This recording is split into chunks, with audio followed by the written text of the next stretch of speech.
Hello दोस्तों, आज हम बात करते हैं साइंस में 11th और 12th में कौन से सब्जेक्ट्स ऑफर होते हैं और उन सब्जेक्ट्स में आपको क्या पढ़ना पड़ता है।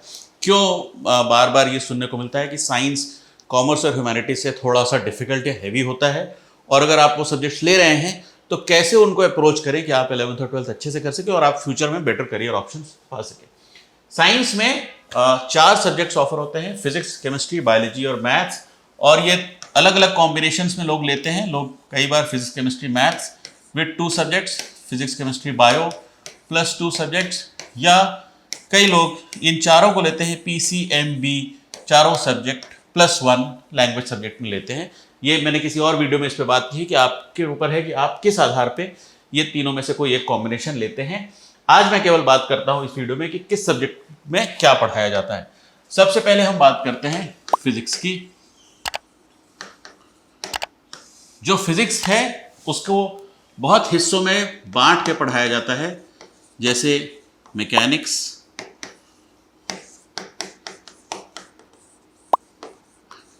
इलेक्ट्रोमैग्नेटिज्म, जिसके भी मैं कहूँगा एक पार्ट है जिसमें इलेक्ट्रिसिटी एंड मैग्नेटिज्म, मैं इसको 2 हिस्सों में मुझे लिखना चाहिए, इलेक्ट्रिसिटी और मैग्नेटिज्म। मैकेनिक्स के भी बहुत टुकड़े हैं, फोर्स, ग्रेविटेशन, रोटेशन, बट मैं पूरा सिलेबस नहीं यहाँ बताना चाहता, ब्रॉडली। फिर उसके बाद एक लाइट के बारे में पढ़ते हैं हम, ऑप्टिक्स, हम एटॉमिक स्ट्रक्चर के बारे में थोड़ा बहुत पढ़ते हैं, जिसको हम बहुत बार मॉडर्न फिजिक्स कहते हैं या एटॉमिक स्ट्रक्चर कहते हैं।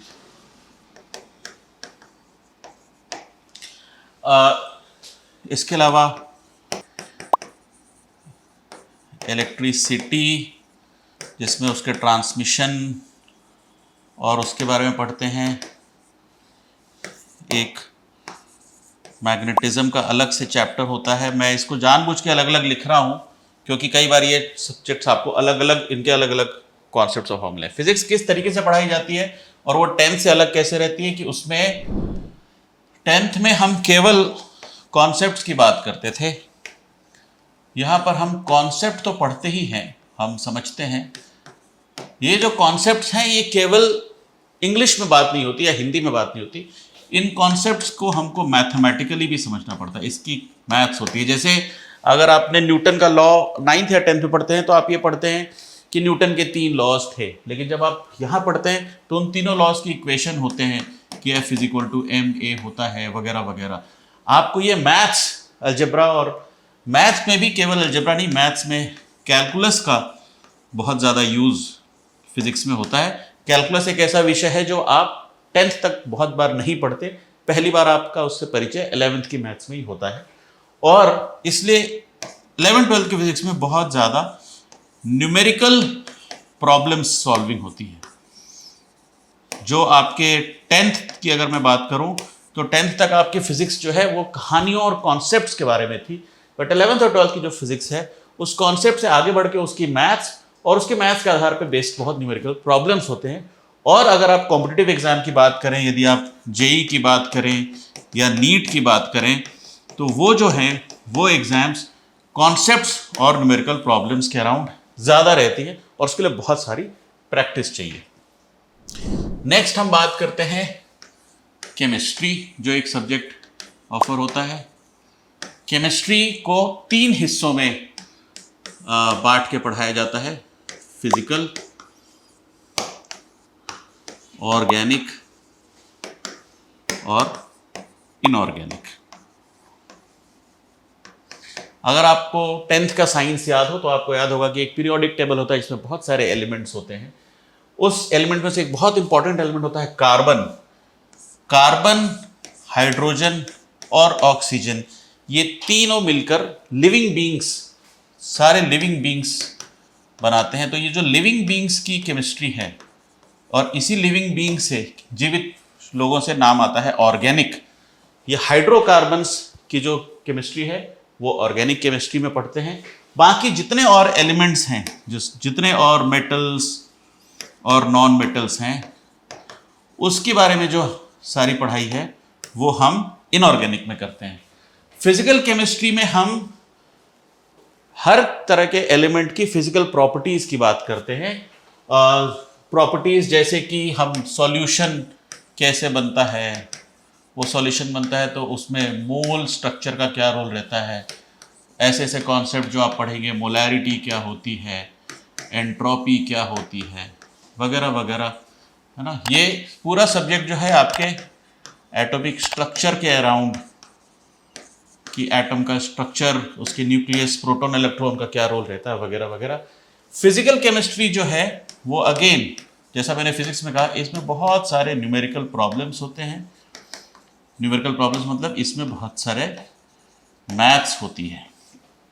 और ऑर्गेनिक में भी बहुत तरह के न्यूमेरिकल प्रॉब्लम्स होते हैं, लेकिन वो मैथ्स नहीं होती, वो केमिस्ट्री की न्यूमेरिकल प्रॉब्लम्स होते हैं।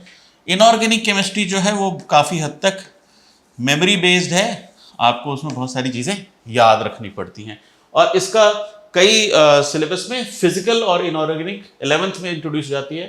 ऑर्गेनिक का मेजर पोर्शन जो है वो 12th में आता है, बहुत कम हिस्सा जो है वो 11th में पढ़ाते हैं। अब फिर हम बात करते हैं मैथ, पहले बात करते हैं बायोलॉजी की और लास्ट में हम मैथ्स की बात करेंगे। बायोलॉजी 2 हिस्सों में बांट के पढ़ाई जाती है। कई जगह अब इसको 2 से 3 या 4 हिस्सों में भी बांटा जाने लगा है, बट मोस्टली बॉटनी और जूलॉजी। कई बार इसको एक और हिस्से में अलग से भी पढ़ाते हैं, माइक्रोबायोलॉजी, लेकिन कई लोगों का कहना है कि माइक्रोबायोलॉजी जो है वो जूलॉजी का ही एक हिस्सा है। बॉटनी में आपको प्लांट लाइफ के बारे में पढ़ाते हैं। प्लांट लाइफ जो आपको 10th तक आपने कॉन्सेप्ट पढ़ेंगे, फोटोसिंथेसिस और अलग अलग तरह के प्लांट, एल्गी और प्लांट के types, herbs, shrubs etcetera etcetera, और किस किस तरह के प्लांट के टाइप्स होते हैं, ट्रीज होते हैं, उनके अंदर का जो सेल्स का स्ट्रक्चर, उनके सेल्स और टिश्यू का स्ट्रक्चर, उनकी life cycle etcetera etcetera botany में पढ़ेंगे। जूलॉजी जो है वो ब्रॉडली एनिमल लाइफ है। एनिमल लाइफ के भी हम सेल और टिश्यू के स्ट्रक्चर्स इसमें पढ़ेंगे, स्ट्रक्चर और फंक्शंस पढ़ेंगे। और माइक्रोबायोलॉजी मैं तो कहूँगा जूलॉजी का हिस्सा है। माइक्रोबायोलॉजी उन ऑर्गेनिजम्स और बहुत छोटे ऑर्गेनिजम्स है, जैसे bacteria, virus, algae, fungi etcetera etcetera, इनके बारे में पढ़ाई होती है। कई जगह डिजीजेज या हेल्थ जो है वो एक इम्पॉर्टेंट टॉपिक होता है, कुछ जगह आजकल इनको एज अलग सब्जेक्ट भी पढ़ाते हैं, बट अगेन ये it is a part of zoology. कुछ जगह ह्यूमन बायोलॉजी, जो ह्यूमन बायोलॉजी है उसको एक 3rd सब्जेक्ट के रूप में पढ़ाने लगे हैं, ऑल्दो वो ब्रॉडली जूलॉजी का हिस्सा है, क्योंकि बायोलॉजी के हिसाब से ह्यूमन्स आर ऑल्सो एनिमल्स। ये जो सब्जेक्ट है इसमें मैथमेटिक्स या नंबर क्रंचिंग ना के बराबर होती है, ऑलमोस्ट नहीं होती। It is a lot of memory based, काफ़ी सारे वर्ड्स और टर्म्स आपको याद रखने पड़ते हैं, क्योंकि बॉडी पार्ट्स के नाम, एनिमल के बॉडी पार्ट्स के नाम, प्लांट के बॉडी पार्ट्स के नाम बहुत इंपॉर्टेंट होते हैं। बहुत सारे आपको डायग्राम्स आपको बनाने पड़ते हैं, याद भी रखने पड़ते हैं, और काफ़ी कॉन्सेप्ट्स हैं जो आपको इसमें समझने पड़ते हैं और जिसको अप्लाई करना पड़ता है। तो ये मेरे ख्याल से it is a very very memory based and concept based subject and less of mathematics and numerical based subject. Last में मैं आता हूँ mathematics. The mathematics of 11th and 12th is very different from 10th। कुछ चीज़ें जो आपने 11th 12th में भी पढ़ी होंगी, थोड़ा बहुत आपको अरिथमेटिक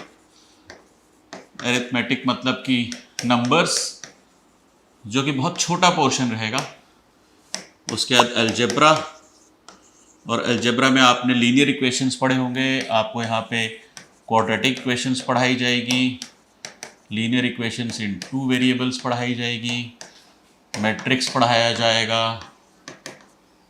अलजेब्रा से एक एडवांस चीज़ आएगी कैलकुलस, जो 11th में इंट्रोड्यूस होगी, और 12th में उसका और एडवांस वर्जन होगा जिसमें आप पढ़ेंगे, जो अलजेब्रा का ही एक एडवांस वर्जन है, differentiation, integration and differential calculus, differential equations. इसके अलावा ट्रिगोनोमेट्री होगी, जो आपने trigonometry is the geometry of triangles and angles. इसके अलावा कोऑर्डिनेट ज्योमेट्री होगी, जो आपने जो ज्योमेट्री पढ़ी है 10th में उससे बहुत अलग होती है। This is geometry with algebra. और इसके अलावा कुछ स्टैटिस्टिक्स होगा, कुछ और सब्जेक्ट्स होंगे, प्रोबेबिलिटी होगी। इसमें से बहुत सारे सब्जेक्ट्स ऐसे हैं जो आपने 10th में नहीं पढ़े हैं और कई वो कॉन्सेप्ट्स पहली बार इंट्रोड्यूस होंगे। जैसे कैलकुलस पूरी तरह से ज़्यादातर बोर्ड्स में पहली बार 11th में इंट्रोड्यूस होगा। कोऑर्डिनेट ज्योमेट्री पहली बार 11th में इंट्रोड्यूस होगी। क्वाड्रेटिक इक्वेशन पहली बार 11th में इंट्रोड्यूस होगा। मैट्रिक्स पहली बार 11th में इंट्रोड्यूस होगा। तो मैथ्स काफ़ी हद तक मैं कहूँगा 70 से 80% मैथ्स ऐसा है जो आपने 10th तक नहीं देखा होता है और पहली बार आप 11th में ही देखते हैं। इसमें कहने की ज़रूरत नहीं, क्योंकि ये मैथ्स ही है तो अब जाहिर सी बात है कि ये पूरा सब्जेक्ट जो है वो न्यूमेरिकल प्रॉब्लम्स का सब्जेक्ट है। कंसेप्चुअल क्वेश्चंस नहीं आते, कंसेप्ट्स केवल समझने होते हैं। हमको केवल बहुत सारे प्रॉब्लम सॉल्व करने होते हैं। जो हमने, अगर आप ध्यान से फिर से देखें तो जब हम फिजिक्स की बात करते हैं तो फिजिक्स में मैथ्स यूज होती है बहुत। केमिस्ट्री के फिजिकल केमिस्ट्री में थोड़ी मैथ्स यूज होती है।